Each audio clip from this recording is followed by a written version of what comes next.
यंदा राज्याचा 12वीचा निकाल 93.37%.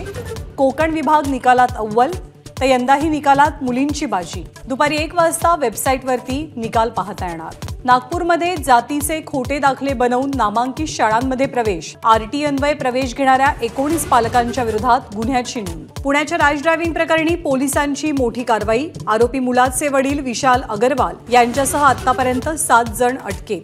अगरवाल यांच्या मुजोरीचा नवा पुरावा. 2 पुणेकरांचा जीव घेणारी पोर्शे कार नोंदणीशिवायच रस्त्यावर. पुणे आरटीओच्या माहितीनंतर पितळ उघड, तर विरोधी पक्षाकडून अपघाताच्या न्यायालयीन चौकशीची मागणी. 5व्या टप्प्यात देशात सर्वात कमी मतदान महाराष्ट्रात. राज्यात 54.33%. तर संथ मतदानावरनं उद्धव ठाकरे आणि फडणवीसांमध्ये आरोपांची राळ. शिंदेंचे बालेकिल्ले असणारे ठाणे आणि कल्याणमध्ये राज्यातलं सर्वात कमी मतदान. तर कमी मतदानाचा कुणाला फटका, कुणाला फायदा, यासाठी निकालाची प्रतीक्षा.